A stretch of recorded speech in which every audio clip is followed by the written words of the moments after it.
dalam kasih kita bergerak bersama, memerankan jiwa menjadi harapan bagi dunia.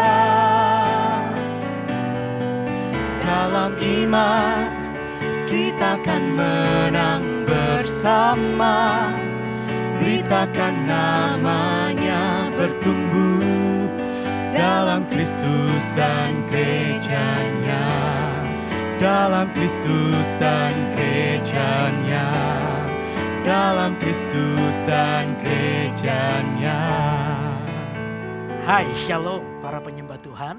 Senang sekali kita bisa berjumpa sekali lagi dalam acara Hati Penyembah.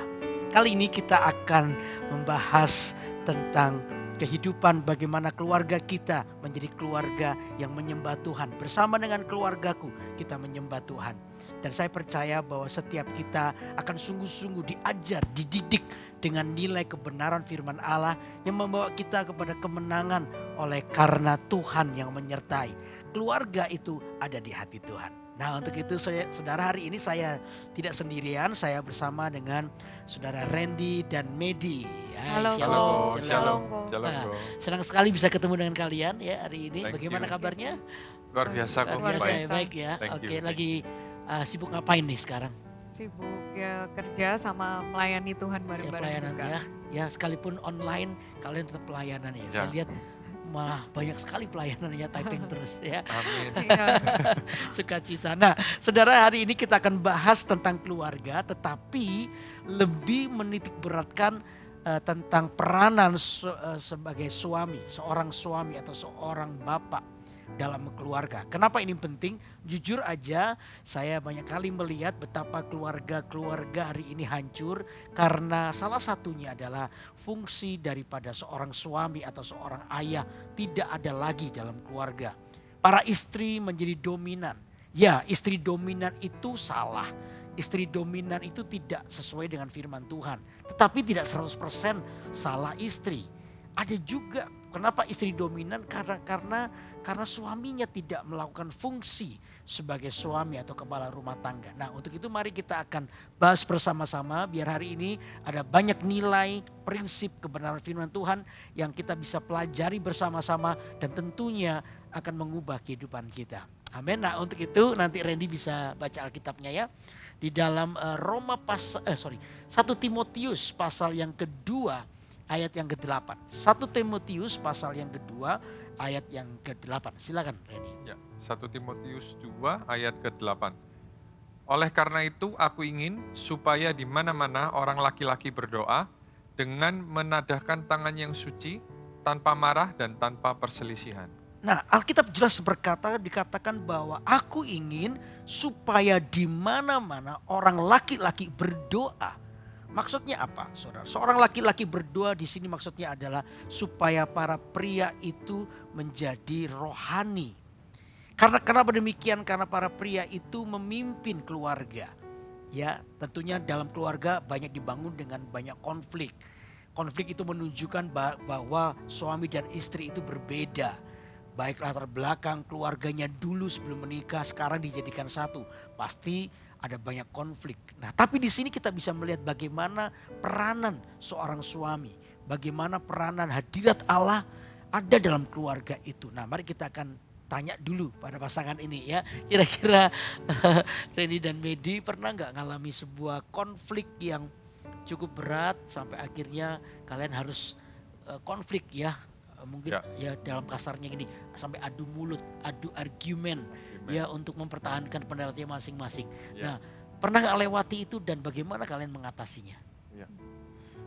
Kalau pernahnya itu mungkin bukan pernah ya, malah sering gitu.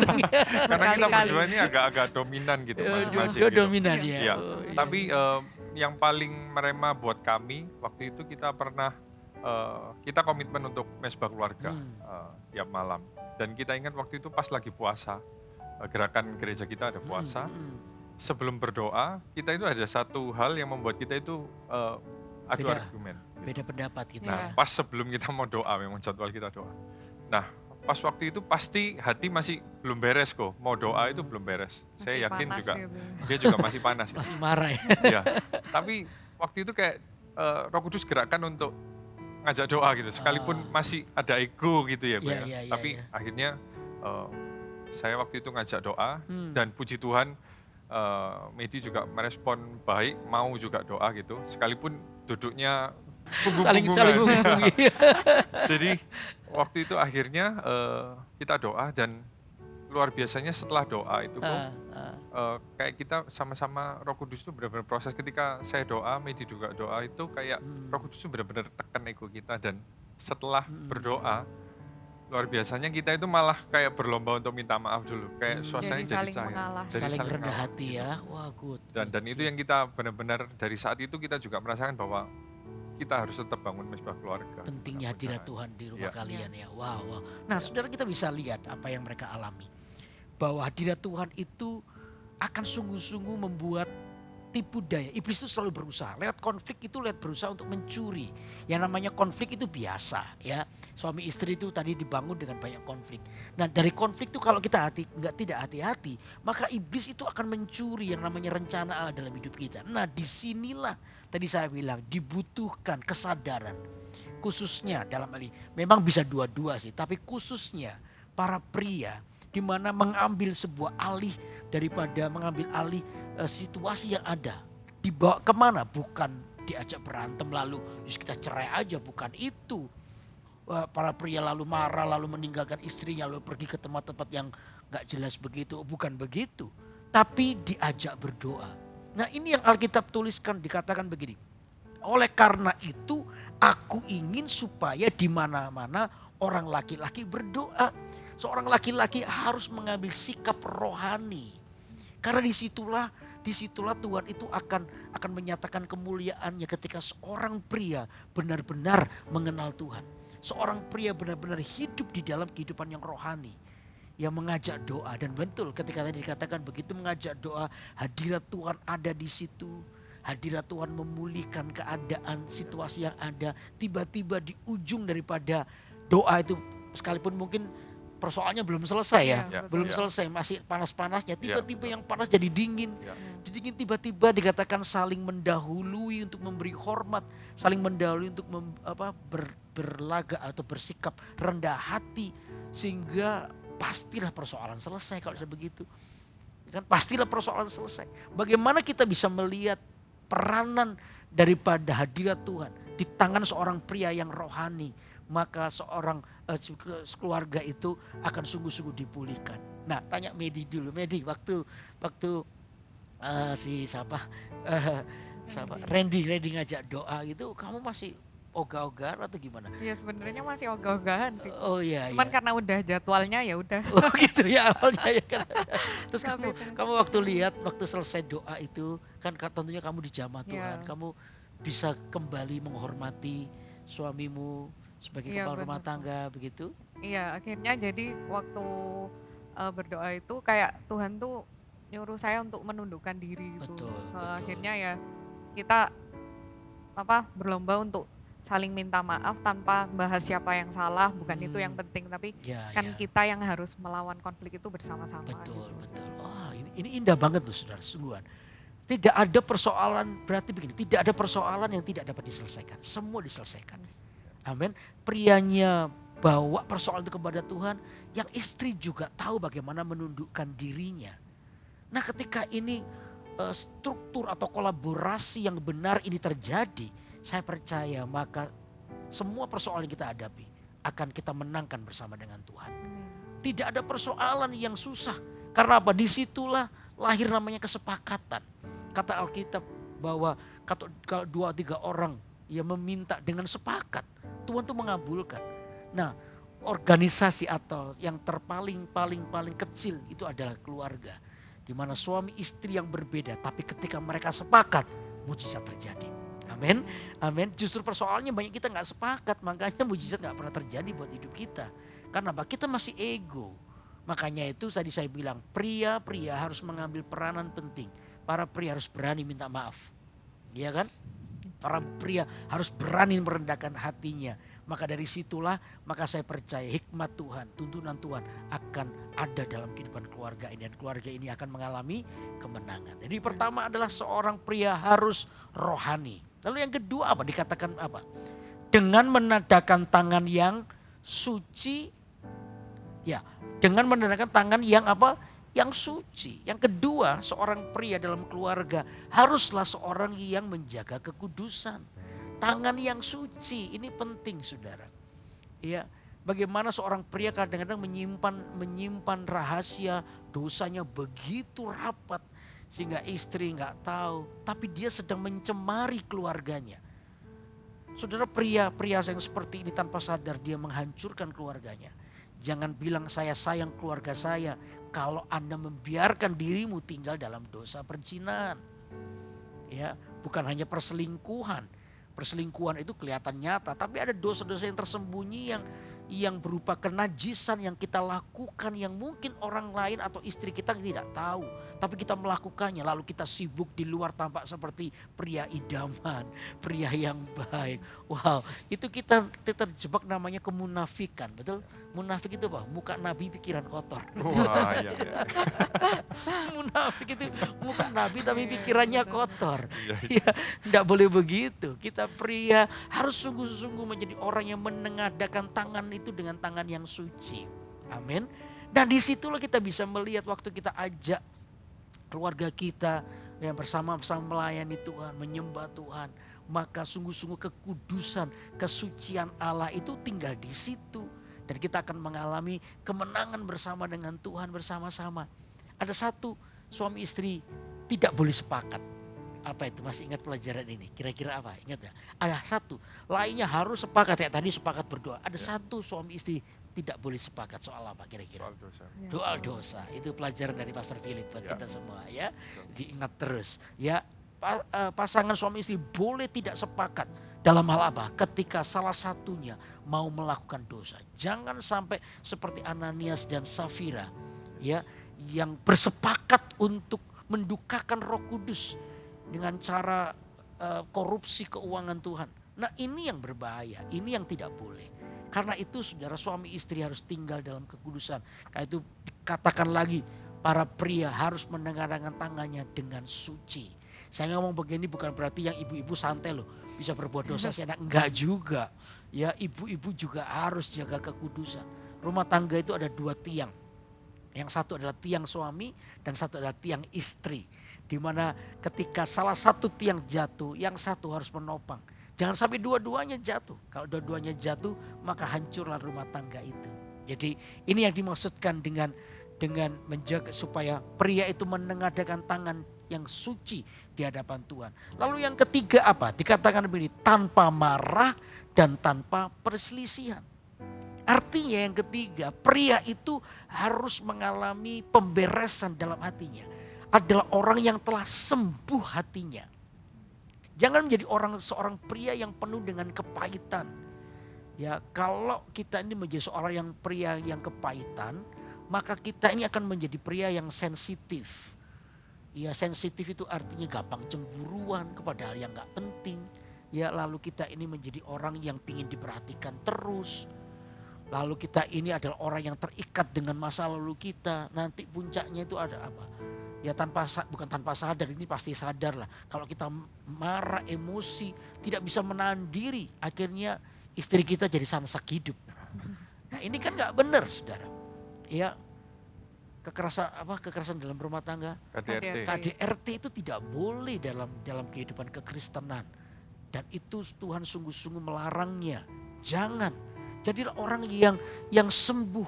Makanya itu bagi yang belum menikah ini, carilah pria yang sudah sembuh. Jangan cari pria yang masih kepahitan, karena akan repot nanti di masa depan Anda. Ya, carilah pria yang sungguh-sungguh dengan Tuhan. Cari orang yang telah mengalami penerobosan di dalam Tuhan. Nah, disitulah kita akan bisa melihat betapa Tuhan itu akan melakukan perkara yang ajaib ya dalam kehidupan kita. Ada pertanyaan apa? Silakan. Jadi Kayak yang tadi kayak Koko sebutkan pria yang seharusnya melakukan 3 hal tersebut ya Kok. Nah itu kan dibutuhkan seorang istri yang bisa menolong ya Kok. Betul, betul. Kira-kira peran istrinya bagaimana ya Kok ya, biar bisa menopang pria yang seperti yang Koko tadi sebutkan. Oke, ini pertanyaan bagus. Seorang istri, pertama kata Alkitab, istri itu adalah penolong yang sepadan. Penolong yang sepadan itu artinya begini, istri ini mendukung dari visi suami, apalagi visi yang baik ya, visi yang dari Tuhan. Ingat ya, kalau kesepakatan itu berarti hal yang baik. Kalau tidak sepakat itu padahal dosa. Ketika istri mendukung visi suaminya, maka istri itu akan tahu meletakkan tempat suami itu menjadi kepala. Istri tidak akan menjadi dominan. Itu yang pertama. Lalu yang kedua, seorang istri itu banyaklah berdoa buat suamimu. Ya kadang-kadang ada banyak mungkin hal yang tidak berkenan ya di hati para istri melihat tingkah laku suami dan lain sebagainya. Kadang-kadang perkataan kita ini mungkin gak didengar. Ucapan kita ini mungkin gak didengar. Tapi apa yang berbicara jauh lebih kuat? Apa itu? Perubahan hidup. Ketika kita ini berlaku sebagai seorang istri yang baik. Oh tidak sedikit di mana para suami hari ini bertobat dan kenal Tuhan karena melihat apa? Sikap istrinya yang baik. Sikap istrinya yang sungguh-sungguh. Ya, ini adalah bentuk dukungan sebenarnya. Lewat doa-doa, lewat sikap tunduk dan lain sebagainya, kita sedang membangun sesuatu yang baik. Sehingga dari situlah saya percaya tangan Tuhan akan ada pada keluarga. Dan kehidupan kita ini menjadi kehidupan yang diberkati oleh Tuhan. Apalagi ketika suami istri ini boleh membangun mesbah. Ya, mesbah keluarga. Di mana tidak akan pernah dibiarkan runtuh mesbah itu. Saya percaya Tuhan pasti memberkati kita semua. Tuhan pasti menolong, Tuhan berikan kekuatan. Di hadirat Tuhan kita bisa menemukan sebuah kesembuhan dan pemulihan. Amin. Nah untuk itu biar hari ini saudara ketika Anda mendengar sharing firman Tuhan yang sederhana ini, marilah kita mulai melihat bagaimana kita hidup. Ya, ada pasangan-pasangan suami istri yang hari ini khususnya para pria, Anda belum sembuh di dalam luka batin di masa lalu. Saudara, ajaklah istrimu. Ya, mungkin Anda bisa datang pada hamba Tuhan untuk berdoa supaya Anda menjadi orang yang bisa melepaskan pengampunan sehingga Anda menjadi orang yang sembuh. Kalau para pria Anda adalah orang yang hari-hari ini terikat pada dosa-dosa pornografi, perselingkuhan atau percabulan, mari kita dengan tegas hari ini berkata tidak kepada dosa ini. Karena itu yang akan berbahaya nantinya ketika bagi orang yang belum menikah, Anda bawa percabulan itu dalam rumah tanggamu. Maka rumah tangga paling gampang dihancurkan oleh setan. Dan berapa banyak hari ini ya keluarga-keluarga yang seolah-olah tidak diberkati oleh Tuhan. Karena apa? Diizinkan dosa seksual, dosa perjinahan, dosa kenajisan itu menguasainya. Karena itu hari ini ayo serahkan hidup kita kepada Tuhan. Dan terakhir para pria sama bilang, jadilah rohani. Supaya kehidupan Anda menjadi kehidupan yang menjadi berkat banyak orang. Dan Anda bertumbuh di dalam Tuhan. Amin. Karena itu bersama keluarga kita harus melayani Tuhan. Amin. Mari kita nyanyikan pujian ini bersama-sama. Katakan ini. Haleluya. Bersama keluargaku melayani Tuhan. Bersatu selamanya mengasihi Engkau. Tidak ada yang dapat melebihi kasih-Mu ya Tuhan.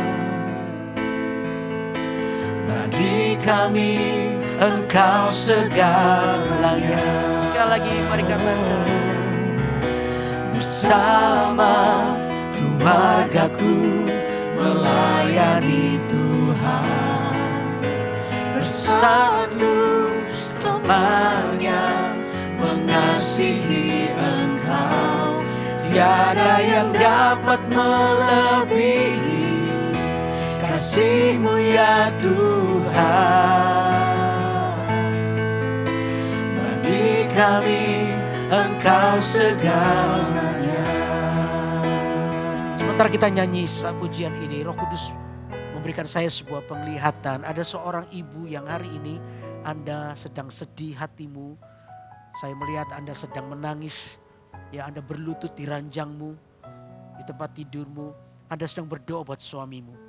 Sudah hampir 2 tahun 3 bulan ini suamimu meninggalkanmu dengan berita yang tidak jelas ada di mana.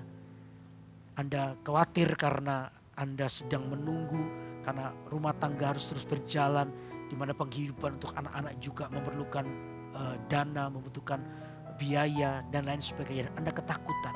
Dengar saya baik-baik. Doamu sedang didengar Tuhan sekarang ini. Tuhan mau melakukan mujizat di hidupmu.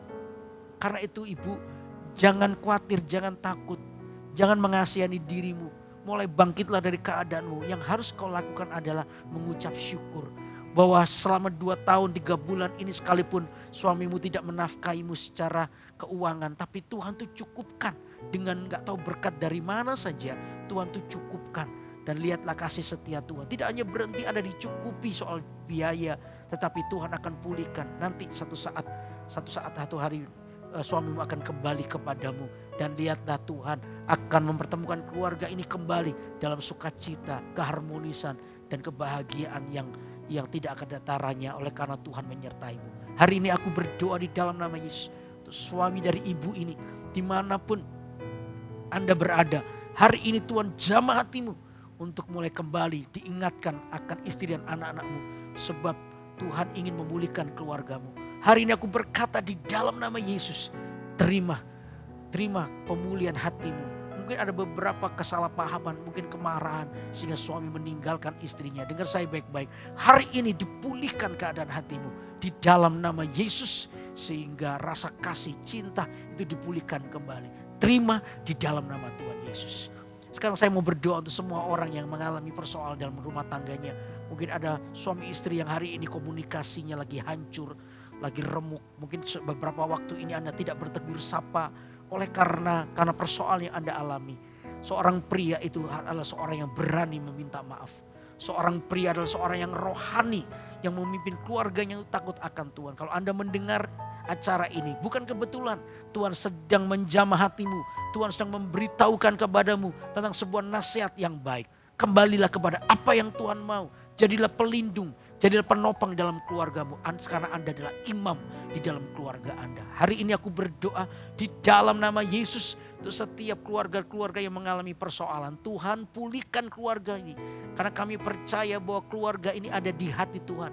Keluarga ada di hatimu. Engkau yang memulihkan keadaan mereka. Aku berdoa sekarang di dalam nama Yesus juga hubungan antara orang tua dan anak yang hari ini sempat terganggu oleh karena anak kepahitan dan lain sebagainya. Oh Tuhan, jamah hati mereka. Hati anak-anak ini dijamah, mereka mengalami kesembuhan di dalam nama Tuhan Yesus Kristus.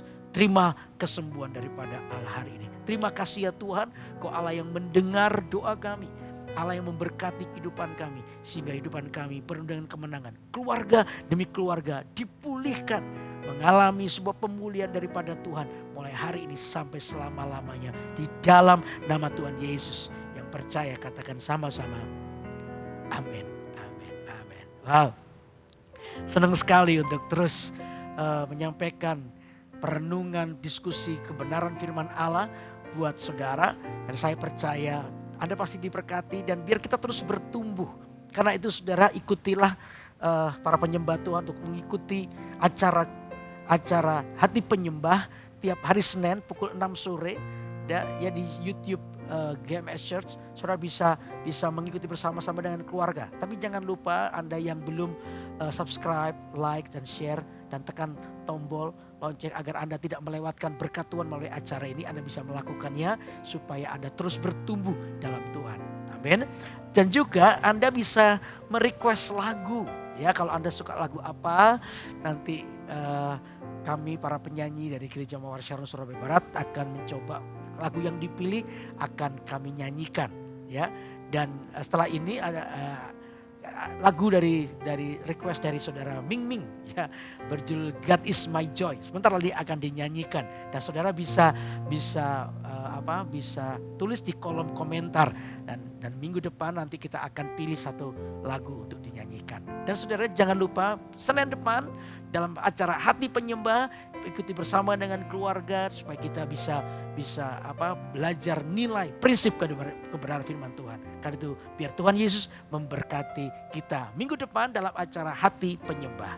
Kerinduan Tuhan, panggilan kita. Tuhan berkati. Ending love in Calvary, show me amazing grace. Fears are gone and darkness fades in the light of your love. You came to mend my broken heart, give me a joyful heart. I found my place in Savior's grace, found freedom in your grace. God is my joy, God is my joy. With the music I will praise you, dance in a beat of your love. By the power of your freedom, dance in the beat of your love. With the music I will praise you, dance in the beat of your love. By the power of your freedom, dance in the beat of your love.